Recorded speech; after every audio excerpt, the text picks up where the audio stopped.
Just remember who pays for that when your child is late every day. Your child. I mean, yes, we know your parents are late, but we can't penalize the parent. So it's your child that gets penalized. It's your child that gets that dirty look like, oh, you late again? It's the kid that suffers that. You know, and your parents, I work at a school, obviously. You let your kids so far away from the door that they got to walk way down the street and then go to school because you know they're late. You know they're late, so you're going to drop them off where you don't have to walk in. Parents, quit doing that. Stop doing that. You know, I've heard kids, and you hear these kids with these excuses, and they're really, my mother's overslept. Okay.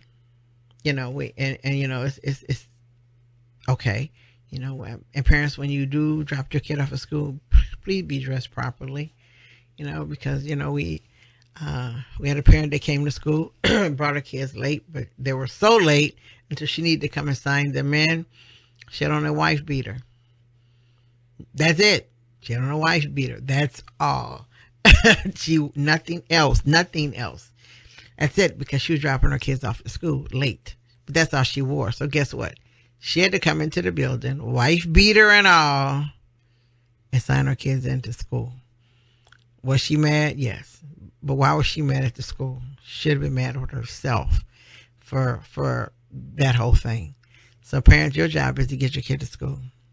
Your job also is to feed your child. If your child's going to school that serves free breakfast and lunch, you're good. You're good. But if your child isn't, find a way to get your child fed. If you're having problems getting your child fed, and there's a community in schools at your school, talk to that person at community in schools to see what can be done. But by all means, if you can find a way, don't send your child to school hungry. A hungry child can't learn. And we know that. You know, when you're sitting somewhere and you're hungry, your mind is on going to get some food. You're trying to figure out where you're going to go get the food. You want to think about what you want. That cold drink, you could feel it going down your throat. You are not paying attention to whatever's going on. You're not. You're not paying attention to that at all. You know what you're paying attention to? Your stomach. You're paying attention to, I want something. I want this. I want that. Well, think about a child in school for breakfast who missed breakfast. Think about him while he's trying to learn. He's hungry. He's hungry. He waiting on lunchtime to come because he know at lunchtime he's going to get some food. So he's hungry. He or she. Learning is gone out the window. Hunger always takes over. We need to remember that. Hunger takes over from I don't care what. I don't care who you are. I don't care where you are. If you're hungry, and that's all you're going to focus on. So feed your child. As far as proper dress, elementary kids are the worst kids in the world. They will bully you. They will talk about you all day long. They will. So parents, if you can, make sure your kids have the proper dress. If not, talk to somebody in that school. If the school has a community schools person there, talk to them. If they have a parent liaison, talk to them. Talk to them, because there's enough things going around in our city that will clothe your child to make sure that they, I'm going to say they got to have the best of the best to fit in. But we don't want our kids ridiculed. Because we know when they're ridiculed and when they're bullied nowadays, you know, it used to be kids were bullied and they went home crying, or they cried to the teacher, and, you know, teacher made everything better and it was all fine. Well, now it's not. We find our kids killing themselves because of bullying. And the bullying usually sometimes from ridicule. It's from, you don't have all your shoes are dirty, all your clothes are dirty, your hair's a mess. We as parents say, you know, they should be able to deal with it, but they can't. I mean, it's not easy. Parents, you at work, you're not bullied at work. And if you are, you know what to do. A child, they don't have much they can do. They go tell the teacher says what she says, and then that's it. So you need to be careful of that. And also, if your child is getting bullied, remember who you are. You're the advocate for your child. If your child is being bullied at school, then you need to take care of it. Parents, you need to also ask your children how their day is at school. Do not say, how was your day, though? Because if you say, how was your day, they're going to say, fine. And then you're going to go away thinking everything's great. Don't do that. Break it down. How was your morning at school? Okay. How was math? How was reading? How was PE? How was music? How was library? How was computer class? Guess what?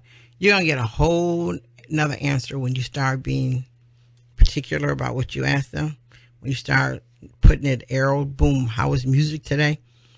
How was PE today? You're going to get a whole conversation now because you're asking your child to answer a question. You're also asking your child to tell you what's up. So the child at that point, oh man, the music, so-and-so got in trouble. So where were you?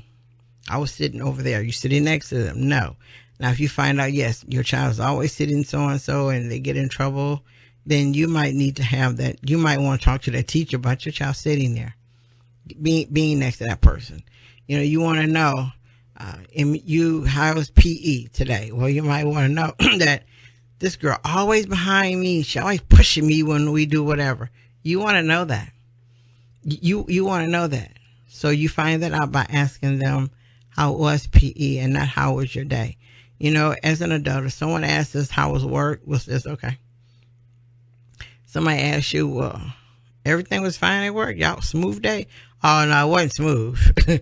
And then you find out, oh, this happened, that happened, this happened, that happened, because you asked a more direct question. So when your kids ask a direct question. But let's go back to Meet the Teacher Night. If your child has special needs and you're at Meet the Teacher Night, some of the questions you ask will be the same. Some of them will be. But the other question is you want to go over your child's IEP briefly with the teacher. You want to make sure they have the same, you two have the same one. You want to make sure all the goals are the same, that theirs isn't different than what you have. You need to also make sure your child's goals are reasonable. Also make sure that they're getting the services that they need. Make sure that all that is equal to what you have. Make sure their paperwork and yours match exactly. If they don't match exactly, then you have a problem. Then parents, you must do or say something because the paperwork is not matching. So it should. If they're supposed to get speech, make sure they're getting speech. If they're supposed to be getting OT or PT, make sure they're getting it. If it's vision, make sure they get it. But when they do, what you can do, parent, is make sure that they get it, is you ask for a copy of the sheet. Because when your child receives whatever services it is, they have to sign into the classroom and state how long they were there or when they removed the child from what time to what time. Now, sometimes you get it where your kids do 30 minutes of speech a week. Let's just say 30 minutes a week. Are they getting 30 minutes a week? Sometimes no. The reason why? It's not due to behavior, but sometimes teachers use their travel time as the time they were visiting your child. So out of 30 minutes, your child might get 20 because they're using 5 minutes to go there and 5 minutes to get back. So they'll count that in. So know that. But you can ask for the copy of that sheet to be sent to you every week in your child's communication book, or you can create a log in the communication book that they signed, that they saw your child. So keep up with that. Remember to keep up with all your documents. If your child's special needs or receive any services, keep up with that. You do have a communication book that will go back and forth at home every day. Well, if those services are, make them sign a sheet of paper. Just create one in the book where they got to sign that they gave your kids speech, that they gave your kids vision, OT, PT. Make them sign that they actually did that. You know, because there are times when they don't get the services and you won't know. As a parent, you won't know. You won't know that they didn't show up. You won't know that this person had a meeting over here, so your child didn't get anything, so they're going to double up. Now, some of them will say, okay, I'm going to do double because I missed Monday, or I'm going to do this because of that. Well, you know what? You want that written down. So when that child doesn't get it on Wednesday, you want something written there. Well, the teacher wrote in there, they didn't receive it. You want something filled in there. Teacher they didn't receive it. Then you want to know the next week, oh, they gave them an hour, next week. Well, then you'll know that that's already been made up. But if that hour never shows up, that means at the end of the year, somebody better do some work. Or the next time the artist do, somebody better get some work done. So if you're special needs, if your child is, or receiving any services, you can create a log book in your book, in your communication book, and make sure that your communication book is actually used correctly. There should be some positive things on the child's communication book. It should not be your child had a terrible day. That shouldn't be, because your child's whole day wasn't terrible. So you want to know more than that. You want to be more specific about that. And then again, remember, don't be the parent that says, I'll do this when the child gets home to allow the kid to be bullied, because we do with our special kids as well. So don't give that opportunity there. Also, when your child's special needs, still do the expectations, because you can have expectations of your child. Have them reasonable, though. Remember, make them reasonable and attainable. Don't, my child doesn't speak, but when they leave your class, I want them to speak perfect English. Nah, it's not going to happen. But have some reasonable goals. Your child hums all day, so you expect by January the humming to be less, and by May the humming to be gone. But remember, we got to work together when we do certain things. So remember, whenever you want the school to do, you need to be doing some of it at home also.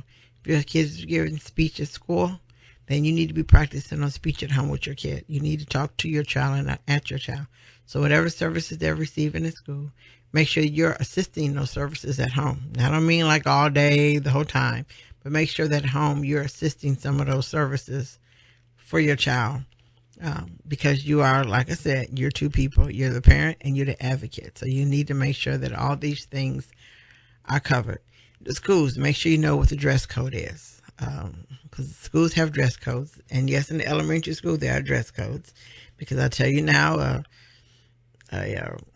pre-K, first grade, second grade kid can wear, and third grade, some can wear a tank top. After that, tank tops are over. So we need to remember there are certain clothes that fit certain grades, because when the girls especially start growing, you got to kind of curtail the way they dress and act with their dress. Parents, if your kids are bringing a cell phone to school, remember there's no texting in classrooms. And even in elementary school, because we've seen elementary kids whip out their little phone and be texting away. Like, for real, no, you can't do that. So if your kid is bringing the phone to school, make sure your child knows the rules of the school with a cell phone and what they are and what it's all about. So make sure you take care of that and not let them get in trouble. And also don't let your child use the phone as a weapon against the teacher. What I mean by weapon against the teacher is, I don't like what you said, I'm calling my mama right now. No, because parents allow that be used as a weapon against the teacher, and that's what your child would do. They're going to do exactly what you said. I don't like what you said, I'm calling mama right now, and they're going to whip out their little phone and get in trouble and try to figure out what just happened. They're going to figure what happened. What just happened? My mother told me to call her. Well, why am I in trouble right now? Why aren't you in trouble? You the teacher, you the one made me mad. It's because you told your child to do something that they can't.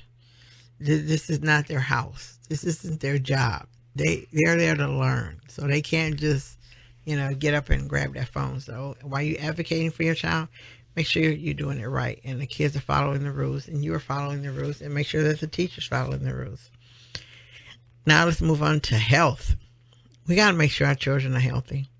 If we look at certain states, we'll find out that the healthcare in all states is not exactly good. So since we're talking about Texas, let's talk about it. Right now, according to a health study, Texas is now 39th in healthcare amongst 50 states. We're 39th. We've moved up some, which is good. We've moved up a little bit, but we're 39th in taking care of our kids' health, which isn't good. That's not good at all. I mean, because out of 50 states, we're 39th. Okay, fine. But that means we need to do a better job of taking care of our health, our kids' health, and our kids without health care. Just because our kids don't have health care don't mean they can't go to the free clinic. So if your child is sick and you don't have health care, remember they can go to the free clinic. You can take them there. They will be seen. They will refer them out to other doctors and whatever. But just because you don't have health care, don't think that there's nothing for your child. There's the STAR program, and there's a bunch of other programs out there that I've learned about that will help you with your child who doesn't have any health care. So health care is offered to children with no health care, and it's free. But we need to search out and find it. So parents, once again, remember you're an advocate for your kid. So you're an advocate for them in school and their health. So if you are a parent with a child with no health care, there's health care available for them. Once again, if you have a community and schools person at your school, ask them. If there's a parent liaison at the school, ask him or her there. That is their job. They can find those things out for you and help you get your child the health care that they need, because by all means, as we take care of them mentally with their going to school and learning, we got to take care of their physical needs too, which is their health, and we need to really make sure that we have that on track. But like I said, right now, Texas is 39 out of 50. Some of you might say that's good. I say that's terrible. We should be, I want us to be like, not that bad way down the road. I want us to be first. Like, Massachusetts is first. And we got New Hampshire, New Jersey, Rhode Island, New York, Minnesota, Colorado, and then we go all the way down to 39 and we see good old Texas. I don't think that's where Texas wants to be. The state with the worst health care, I can't believe it, was Alaska. I'm like, whoa, but then again, I do understand why they have the worst health care. That's because they have the natives there. But let's make sure that we know those things and keep our child's health throughout the school year and throughout the whole year. Make sure we take care of our kids' health. If you have a child that's chronically sick, catching all the colds all the time, see if they need immunizations. We can get that done. You can get that done at no cost. Once again, remember in school, your lead person is the parent liaison or your community schools person. Lean on them for all the extra things that your child needs that you can't provide or don't know how to provide. Because I'll admit, yes, I will, that, some of our problems is that we just don't know, and we just don't know. Sometimes we don't know because we don't seek out the information, which I go back to last Saturday. I did not know all those agencies existed. I had to go find them, but I didn't know some of those agencies existed. Like, the crazy thing, WIC is WIC. I used to think it was just for women. I forgot that fathers are also sometimes single parents, and they can get WIC. I never thought about that. I know dumb is whatever. I feel dumb for not knowing it, but I just didn't think about it because WIC is women and children. I thought that, I think about men, but we need to realize that we do have a lot of single fathers that are raising their kids, and the same health care thing that the kids can get with their mom are the same health care things that they have as children with you. So as we advocate for our children's educational health, let's also advocate for our children's physical health and mental health. We need to make sure that we keep those things in sync, because we want our children to be to progress. We don't want them to fail in life due to something that we could have corrected. We don't want that. We want our children to always succeed, and they succeed when we succeed. When we succeed in making sure that they have what they need. Don't just stop and say it doesn't exist, so my child doesn't have it. Don't do that. Let's make sure our children do have what they need and have what they want as far as moving forward with our kids. Remember that. Also, our cell phones. Parents even need to be careful of your child's cell phone while they're in school and while they're not in school. I'm going to use school because kids can do things on their cell phones at school because they're not with you and you don't know that it's going on. So periodically check your child's phone. If you go to the Play Store, you'll see that there's an app where your child can, drop the screen and do the screen behind the screen. There's an app for that teaches them how to do that. Yes, it is. It's weirdly say it is. And watch out for your children when they're playing games on your phone. You had a little girl who her mother was in the kitchen cooking, and the little girl was in the living room on her parents' phone, on her mother's phone, naturally, because we now have parents and a whole bunch, we just give the kid our phone here, it occupies their time and they're on a game. Well, the little girl was playing a game in the living room. She was sitting in the chair, and mom would every now and then glance at her, and she's, playing the game, and she would glance at her again, she's playing the game. So one time, the mother glanced at the child, she didn't see her sitting there playing the game anymore. Okay, she wasn't there. So she was like, where is she? She goes into the bathroom, and her little girl has a cell phone propped up, in the bathroom. But the little girl's putting on her mother's makeup. She's putting on lipstick. Her mother looks at the phone. There's a man on the phone telling the little girl what he needs her to go do. Telling her, go put on your mother's makeup, put on lipstick. And he's telling her that. And he's watching the little girl as she does it. The mom took the phone and, she told the guy to get off, not talk to her child anymore. Asked her, how did he get there? He said it was on the game because he'd been playing the game with her daughter. So all this time he was playing the game, whatever game the little girl was playing, he was playing with her. He's an adult, she was a child. So he eventually got her to do what he needed her to do. Who knows what she was going to be doing later or next, what he was going to have her doing. But he had her in the bathroom putting on her mother's makeup, lipstick, and he's watching her do it. And he's telling her, oh, put this on, but she didn't know that all the time that her child was sitting in the living room playing the game, that she was playing with an old man who was a pervert. But did she know? No. She had no clue that was going on. Well, parents, guess what? Advocating again, it is happening. It is happening with your little kids. So when you pass them that phone, you don't know what the heck you're passing them. When they're using their little phones at school, you have no clue what's going on. So you need to pay attention to your child's games. You need to pay attention to the kids on the phone. And you need to know that's another way to traffic your child. Because just think, that little girl went from sitting on a chair playing a little game to the bathroom to put on mother's makeup, lipstick, and whatever the heck else. Who knows what his next instruction was going to be, because they were playing the game. It was cute. He could have had her come outside. He could have. He could say, come on outside, and she'd have went on outside. She's a little girl, smart enough to play the game, but not old enough to not know the tricks. And the trick was what he was going to do. Now, do we know what he's going to do? No. Do we think we know? Of course. So as our children are in school, they're playing on their phone when you send it to them. Believe me, they are. And as a teacher or the educator in the classroom or the instructional assistant or whatever, during the child's free time, they can actually do that. Some teachers will say, okay, it's free time. Yeah, you can. They don't know what's going on. Nobody knows what's going on. You don't know who your child's playing with or what they're instructing your child to do. So once again, parent, advocate and make sure you know what's going on in your child's world, school world, their home world, and that cell phone that you gave them to occupy their little time, that world.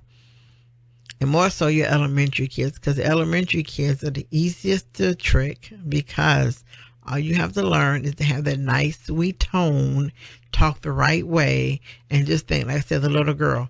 It's cute to put on mom's makeup and lipstick. It is cute. All girls have done that, not from cell phone or someone telling you to, but you did it just because. I did it when I was little. All the girls do it. But she was doing it for a different reason.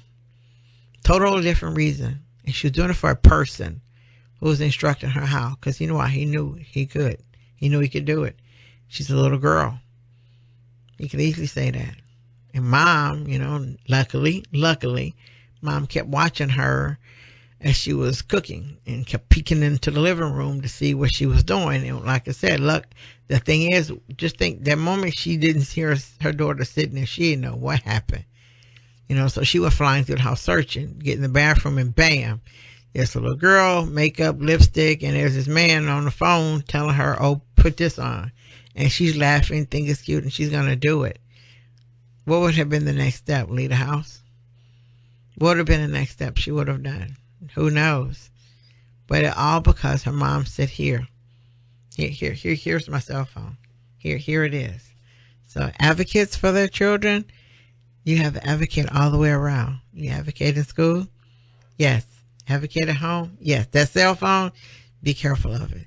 Because it used to be, cell phones parents didn't give their kids their cell phone. It was like, no, you don't need one. This is not yours. This is mine. Now it's become a pacifier. And it is. Now it's become a pacifier. You see too many kids. Mom picks them up from school, hands them their phone. Here. And the kid goes straight into some games. We need to be careful of that. So as you're an advocate for your child at school, remember you must be an advocate all the way around. You got to remember the world that we live in has changed. So things the way they used to be are no longer. We must change with it. Don't say it's not going to happen because you don't know. That's the worst thing we could say now. That's not happening to my child. Well, that one parent I just told you about, I'm sure she said the same thing. I'm positive she said the same thing. But it did. So now she knows, oh my gosh. So who does she penalize now? Does she tell the daughter, you can't play with my phone no more? Yes, she chewed the guy out, but what do you tell your daughter? You can't have my phone no more because it's wrong, because whatever. Well, you don't want her to think that the phone is not good. So now you have to come up with a whole new conversation, which will be the truth, to tell your child on why they can't use the phone anymore, because it's now a deadly weapon. You can't play games anymore because the games you're playing, somebody had you doing something that wasn't nice. So you're going to have to come up with a way to explain that. Once again, remember, parent, you're the advocate. So I'm going to go back to the school. So remember, go to school, ask the teacher what the expectations are for your child being there, as to what the rules of the class is, as to how homework assignments. You want to know everything that she expects. Then at that time, you turn around and tell the teacher what you expect your child to learn at the beginning of the year, midway of the year, and the end of the year. Make sure you're precise about what you want. Make sure it's reasonable and attainable. Don't ask for the moon, just, ask for little steps, but make sure the teacher knows what your expectations are. Also, parents, do not tell a teacher, if my child asks her, let me know. I don't mind putting a, belt to them. I don't mind this. I don't mind that. Don't do that, because you don't know the teacher, and you could be setting your child up for failure with the wrong teacher. Not to say I'll teach that way, but you don't know that person. So, don't leave that weapon in the teacher's hands, and it's not necessary. Also, instruct your child. Remember, if something happens at the school and the police are called or whatever, and your child has to be questioned, remember to tell your child that I need my parents here. Remember, at that point, they don't say nothing. They got to be little big people at that point. They're little, but they got to be big. And they got to be able to hold it and say, I'm not talking to nobody without my parent. Yes, you got to teach them that. And yes, they have to do that. Because if not, like I said, remember, when your child enters school, they belong to the principal. And the principal is a yes, no, maybe so person in that kid's life.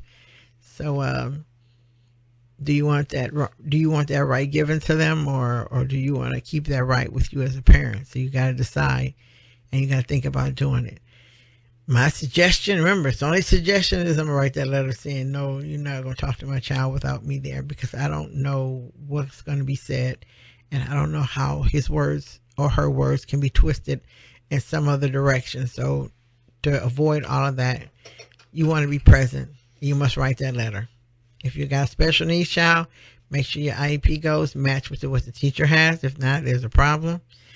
Make sure that you, in the communication book, I'll say, have a sheet, and make that sheet the sheet where the speech therapist, the vision person, all these other services sign off on that sheet and how long they had. Make sure that you know at the top if they're supposed to receive so many hours throughout the school year. Start deducting it to make sure that your child gets it, and if not, question it. Don't let it slide by, because if you let it slide, sometime it might continuously slide and your child will lose, and you're trying to figure out why. The justification. Especially like parents, remember to keep all paperwork. Don't lose it. Don't throw it to the side. Remember to keep it. Also, the one secret part about I need to tell parents is that art. When you sit down with the art for your child, remember, you do not have to sign that paperwork before you leave. You don't. You can take it with you. Bring it back in 9 days. But you can take it. School's going to lay on the floor. They're going to tell you they're going to go through hoops to tell you that. But you are allowed to walk out of there with that paperwork. You can take it to your child's doctor, child psychiatrist, anywhere that child got to go. You can take it to that person. Now, they can't write on that paperwork, no, but they can write notes to that. And you take it back to the art. You reconvene the art and say, hey, listen, took my child to the doctor and he or she said this, and this. Then, okay, your child will get it, and it's entered into there. So you don't have to sign that piece of paper. You got 9 days to keep it, study it, read it. No, they don't want you to take it. They want you to hurry up and sign it now, but you're okay for 9 days to keep it. I recommend you do take it home and look it over and take notes on another sheet of paper. Remember, don't write on it. Write on another sheet of paper. Reconvene the art and take it back and have it added in. Remember that. And also remember, parents, at any given time, you can call a special art. You can call one at any given time. If you see your child going backwards instead of forwards, it might be time. If you see it really, and if your child is violent and they're getting more violent, it might be time to recall it. Reconvene the art. You can call for an emergency one at any time. Remember, it is your choice. It is not the school's choice. It's your choice. So remember that. And go back to remember who's the advocate for your child. Not the person you paid, but it's got to be you. And also know that your child is two people. Your child is yours at home, and then he's another person in school. So when the teacher says he did this, you couldn't do it at home. Well, he's at school. Different environment. Different friends. You might have a child that talks his head off in school and goes home and doesn't say nothing. Well, because you got all these friends at school, all this going on, kids are his same age group, they're going to talk. Get home, barely says anything, it's you. It's just y'all at home. Their friends are gone. They're at home somewhere, so that they have a different lifestyle. And remember, do not ask your kids how their day went. Don't allow that one, because then I can say fine. But be specific. How was music? How was library? How was computers? How was PE? How was recess? Ask them all those questions because you want a real answer. You don't want the answer that that they give you, or that we say, housework was all right. And then in the back of your head, you're like, I wanted to choke my boss. Hated this person next to me. But you got off with saying it's okay because somebody asked just how was your day. So let's change all that. Parents, I want you to remember you are the advocates, so start advocating. Start advocating correctly. And when you first meet the teacher, do not try to be Mr. or Mrs. Bad, whatever. I'm going to do this or that. No, don't do that. Don't set your child up for failure. I want to thank you for listening to Kids Community Connection this morning. And I hope you write down or get some of this information. Also, parents, what I want you to do is there's a book. And the book is from the Annie Casey Foundation. And there's a book they have. It's called 2019 Kids Count Data Book. This book is really powerful. It's really strong. It has information in it that you don't want to know because it has the actual stats on education and health of our kids in Texas and across the United States. So it's the Annie E. Casey Foundation. So I need you to go Google them. There's a book and it's free. And you can get more than one because I ordered 6. And you need to get it, read it, and study it because it talks about education and the health of our kids. And it's data that they pulled out, and it's really interesting. Some of it's data I didn't want to know, didn't want to read it, but I read it anyway, so I'll read that. But like I said, once again, thank you for listening to Kids Community Connections at My Kids 1031. I want you to remember, you cannot live a positive life with a negative mind. We'll talk to you next Sunday. Bye now.